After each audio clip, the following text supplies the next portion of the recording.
Bismillahirrahmanirrahim. Assalamualaikum warahmatullahi wabarakatuh. Apa kabar anak-anakku sekalian?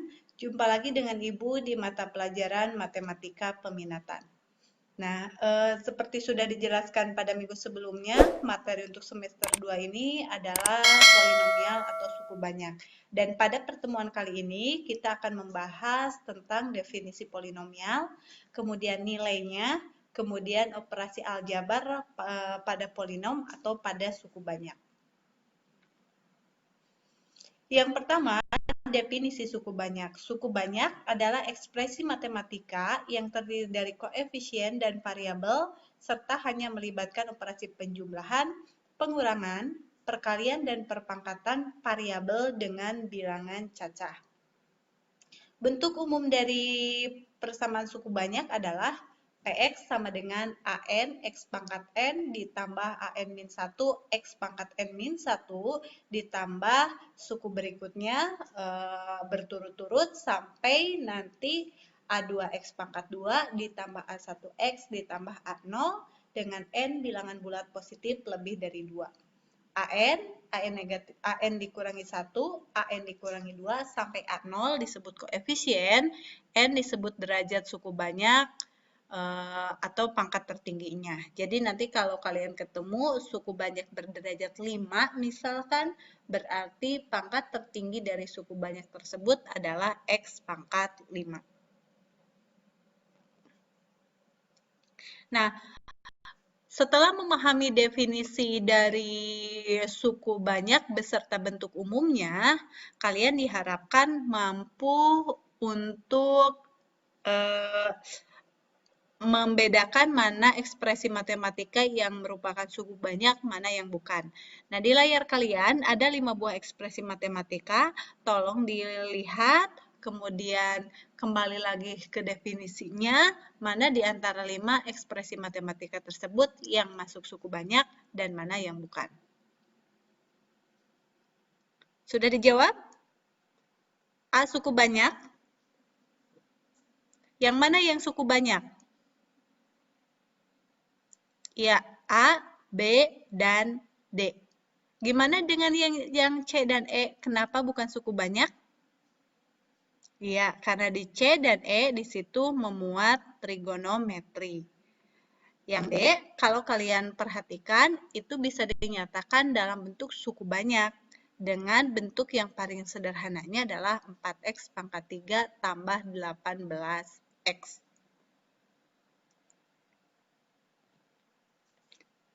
Selanjutnya, setelah mengenal definisi dan bentuk umum dari suku banyak, yang harus dipahami berikutnya adalah cara menentukan nilai dari suku banyak. Di sini ada 2 cara yang akan dibahas. Yang pertama substitusi dan yang kedua cara Horner. 2 cara ini yang nanti akan kembali digunakan ketika membahas pokok bahasan berikutnya. Di antara 2 cara ini, cara yang pertama yang substitusi, Ibu yakin kalian sudah kenal karena dari SMP pun kalau kalian mencari nilai fungsi, biasanya mencarinya dengan cara substitusi. Nah, di sini ada 3 contoh soal. Yang soal pertama, soal kedua, soal ketiga. Untuk yang pertama, kalian harus cari nilai dari suku banyaknya menggunakan substitusi. Mengingatkan saja, substitusi seperti ini ya. Jadi nanti untuk soal nomor 1, karena yang dicari nilai untuk X sama dengan 2, berarti kalian tinggal substitusikan 2 ini menggantikan nilai X yang ada di sini, yang ada di suku yang kedua, di suku yang ketiga. Pokoknya setiap ketemu X ganti dengan 2, operasikan angka-angkanya, akan ketemu nanti nilai fungsi untuk X sama dengan 2 adalah 1. Begitu juga untuk yang kedua dan ketiga, kalian tinggal substitusikan. Cuma di yang ketiga harus hati-hati, karena di situ X-nya adalah bilangan rasional. Biasanya kalau kita mengoperasikan bentuk pecahan, itu harus ekstra hati-hati. Ya. Dan agak sedikit lebih sulit. Nah, kalian nanti bisa membandingkan dengan cara substitusi seperti ini, dan nanti cara yang kedua adalah cara Horner. Mana cara yang lebih mudah, mana cara yang lebih meminimalisir tingkat kesalahan perhitungan. dan mana yang lebih baik, walaupun sebetulnya dua-duanya baik untuk kasusnya masing-masing. Nah, ada pertanyaan dengan mencari nilai suku banyak dengan substitusi? Kalau ada pertanyaan, silakan nanti ditanyakan di forum. Kalau tidak ada pertanyaan, berarti kita akan lanjutkan ke cara Horner. Untuk cara Horner perlu diperhatikan baik-baik karena ini mungkin menjadi pengenalan pertama kalian menentukan nilai suku banyak dengan cara Horner. Nah, yang berikutnya adalah menentukan nilai dari suku banyak dengan cara Horner. Langkah pertama yang harus dilakukan adalah menuliskan semua koefisien dari suku banyak tersebut. Sekarang misalkan ini kan derajat tertingginya X pangkat 3. Kita mulai dari koefisien X pangkat 3, selanjutnya ada X pangkat 2, selanjutnya ada X pangkat 1, kemudian ada X pangkat 0. Harus berurutan ya. X pangkat 3 koefisiennya berapa? 1. X pangkat 2, negatif 2. X-nya 1. Kemudian X pangkat 0 itu konstanta, koefisiennya negatif 1. Jadi ini ya, nih yang di depan-depan ini. Nih. Nah, berikutnya adalah kalian harus menuliskan pengalinya. Yang mana pengalinya itu? Pengalinya adalah X yang akan dicari nilai fungsinya. Berarti ini ya, X sama dengan 2. Tuliskan di sini, 2. Perhitungannya operasinya gini, ini turun ke bawah, 1. Kemudian 1 ini kalikan dengan 2. Dapat berapa? Iya, 2. Tulis di sini. Ke bawah operasinya tambah. Ini 0 ya. 0. Nanti kalikan lagi dengan ini, dengan 2. Dapat berapa? 0. Jumlahkan lagi ke bawah, 1. Nanti sama 1 ini juga. Kalikan lagi dengan 1. Dengan 2, maaf. Berarti di sini hasil pengalinya adalah 2. 2 negatif 1 ditambah 2, 1. Nah, yang dimaksud dengan nilai fungsi itu yang ini. Ini adalah nilai fungsinya. Nilai fungsi. Apakah sama dengan cara tadi yang substitusi? Kita bisa lihat sama nggak dengan yang substitusi? Loh, ini 1 ya, harusnya ya. Jadi, hasilnya adalah 1. Sama ya, hasilnya 1. Oke, sudah sama. Berarti sama saja mau pakai cara substitusi atau mau pakai cara Horner. Nah, selanjutnya sekarang ke contoh yang kedua kita kerjakan pakai cara Horner. Derajat tertingginya X pangkat berapa? Ya, X pangkat 5 ya. X pangkat 5. Nanti koefisiennya berapa? X pangkat 4, koefisiennya berapa? X pangkat 3, X pangkat 2, kemudian X pangkat 1, kemudian X pangkat 0. Ini koefisiennya adalah 1. X pangkat 4 nggak ada, berarti 0. Nggak ada, berarti 0. Nggak ada, berarti 0. Ini adalah 2. Ini negatif 1. Oke. Nih. Tambah. Faktor pengalinya berapa? Ini faktor pengalinya. Berarti faktor pengalinya negatif 1. Oke. Ini 1. Ingat, kalikan dengan ini. Taruh di sini. Negatif 1. Ini berarti dijumlahkan negatif 1. Kalikan lagi. Dapat 1. Ya, ingat, ini harus dikalikan lagi dengan ini, baru simpan di sini. Ini hasilnya adalah 1. Negatif 1. dijumlahkan negatif 1 ya.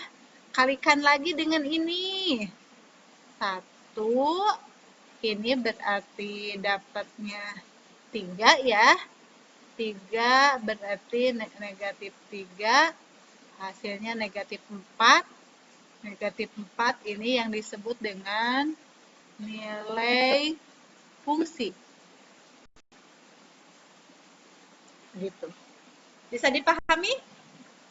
Bisa lah ya. Masih mudah. Nah, ini adalah contoh yang ketiga. Kita kerjakan sama-sama pakai cara Horner. Langkah yang pertama sama, tuliskan koefisiennya mulai dari koefisien dengan derajat tertinggi, yaitu koefisien X pangkat 3, 2 ya. Kemudian pangkat 2, negatif 9, pangkat 1-nya 11, pangkat 0-nya 12. Kemudian yang berikutnya pengalinya 3/2. Ini adalah 2.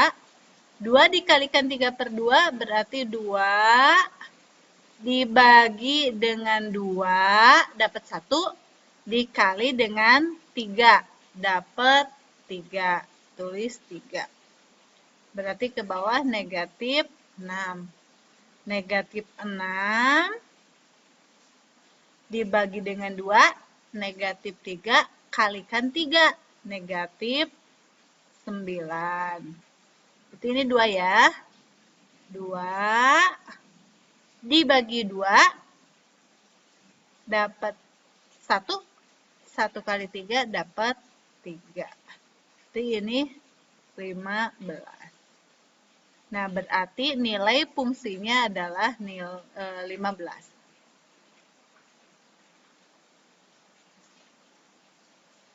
Gitu. Dan nggak ada masalah? Bisa dipahami ya?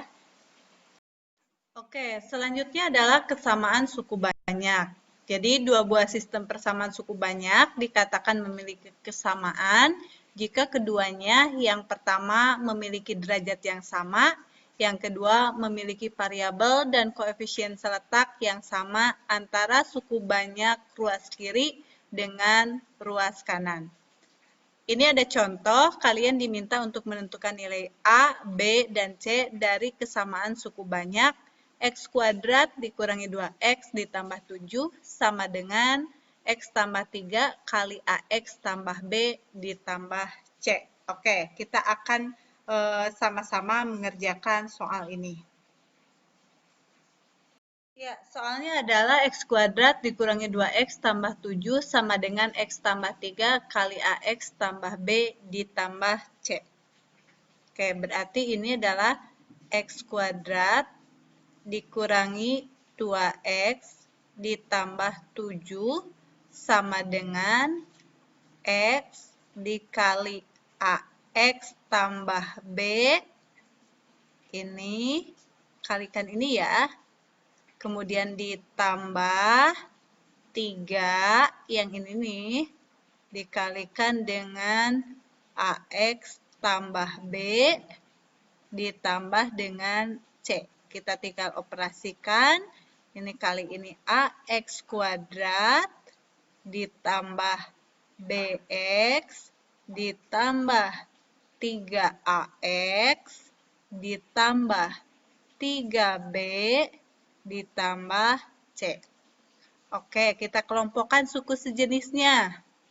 AX kuadrat ditambah, nih ada BX, ada 3AX, sama-sama memuat variabel X. Kita kelompokkan ya. Jadi B ditambah 3A. X. Yang tidak memuat variabel X ada 3B ditambah C. Lihat ruas kiri dan kanan, X kuadrat sukunya sejenis dengan yang ini. Di ruas kiri koefisiennya 1, di ruas kanan koefisiennya A. Ketemulah berarti A-nya sama dengan 1. Yang kedua, Di ruas kiri, koefisien X-nya negatif 2. Di ruas kanan, koefisien X-nya ini. Berarti B ditambah 3A. Ingat, A-nya sudah ditemukan tadi 1 ya. 3 kali 1. Berarti B-nya sama dengan negatif 2 dikurangi 3. Atau B-nya sama dengan negatif 5. Ketemulah B-nya ini. Nah, gitu. Kemudian yang berikutnya, kita cari nilai C. Nah, di ruas kiri yang tidak memuat variabel X itu adalah 7. Sedangkan di ruas kanan yang tidak memuat variabel X adalah 3B ditambah C. 7 sama dengan 3, B-nya udah ketemu negatif 5 ditambah C. Jadi 7 sama dengan negatif 15 ditambah C. Ketemulah C-nya sama dengan 7 ditambah 15. C-nya sama dengan 22. Ini. Ketemu ya? A-nya adalah 1, B-nya negatif 5, C-nya 22.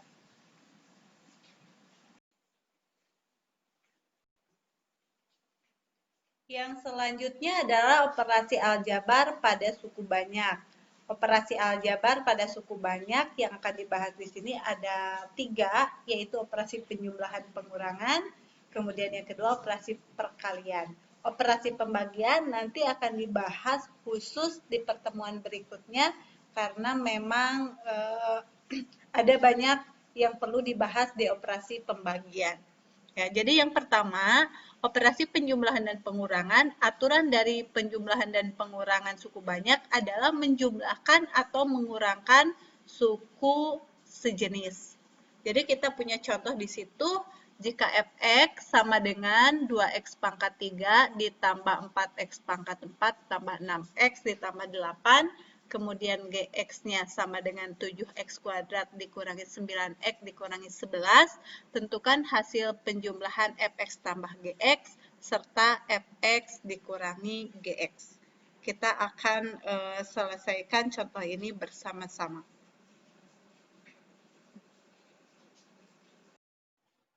Oke, yang pertama yang A-nya. Yang A itu adalah fx tambah gx ya. Fx tambah gx. Ini sama dengan fx-nya itu 2x pangkat 3 ditambah 4x pangkat 4 ditambah 6x ditambah 8 ditambah gx-nya 7x kuadrat dikurangi 9x dikurangi 11. Berarti sama dengan x pangkat 4, nggak ada, ya nggak ada yang sejenis, jadi kita tulis 4x pangkat 4, pangkat 3 juga nggak ada, sendirian, jadi tambah 2x pangkat 3, pangkat 2 juga nggak ada, tambah 7x pangkat 2, pangkat x nih ada 2 nih. 6x dikurangi 9x, berarti min 3x. Konstantanya ini dan ini, 8 dikurangi 11, negatif 3. Ini jawabannya. Kemudian yang kedua yang bagian B yang pengurangan.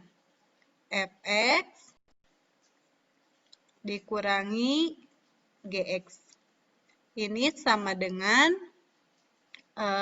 Fx-nya sama yang tadi 2x pangkat 3 ditambah 4x pangkat 4 ditambah 6x tambah 8 dikurangi 7x kuadrat dikurangi 9x dikurangi 11.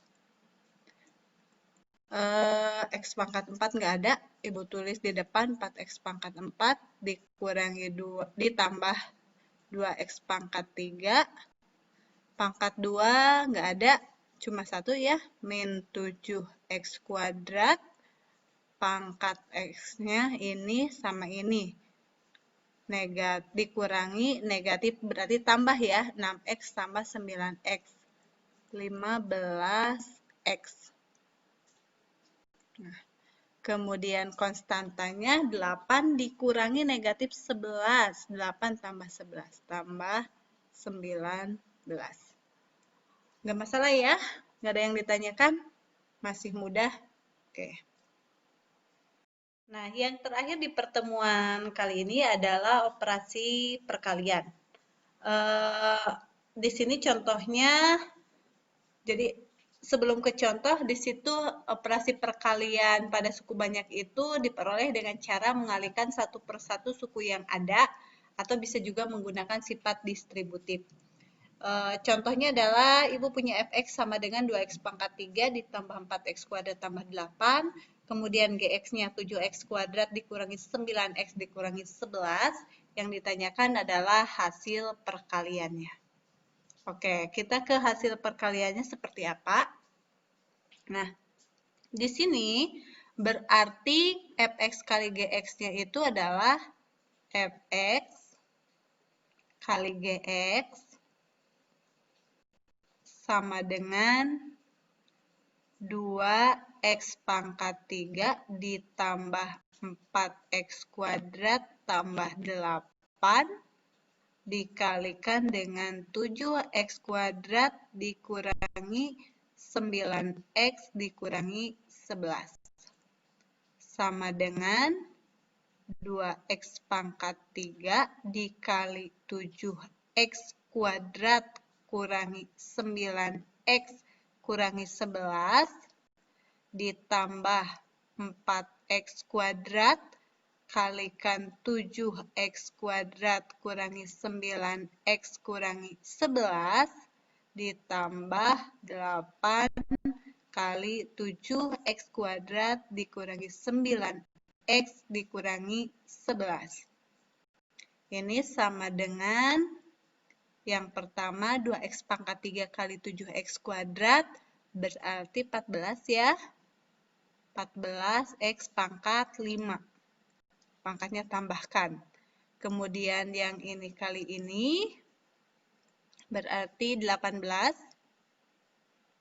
x pangkat 4, 22 x pangkat 3, ini 28 x pangkat 4,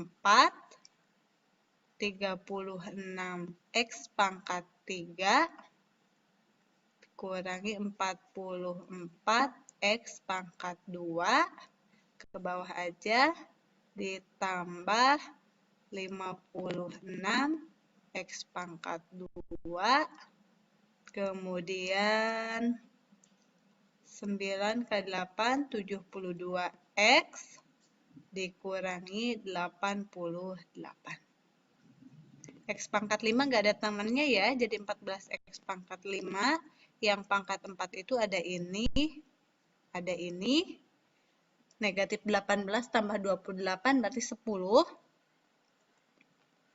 X pangkat 4, pangkat 3-nya ada ini, kemudian ada ini, negatif 22 dikurangi 36, negatif 58. X pangkat 3, pangkat 2-nya ada ini, berarti positif 12x kuadrat dikurangi 72x dikurangi 88. Itu adalah hasil perkaliannya, ya. Bisa dipahami? Iya, kalau sudah bisa dipahami berarti nanti kalian bisa lanjut ke soal latihannya. Mana soal latihannya? Iya, di sini ada soal latihan, ada 2 nomor. Nomor 1 ada 2 pertanyaan, nomor 2 ada 3 pertanyaan. Silahkan dicoba untuk mengetahui sejauh mana pemahaman kalian terhadap materi yang dijelaskan hari ini. Sekian dulu untuk pertemuan hari ini. Kita insya Allah ketemu lagi minggu depan. Wassalamualaikum warahmatullahi wabarakatuh.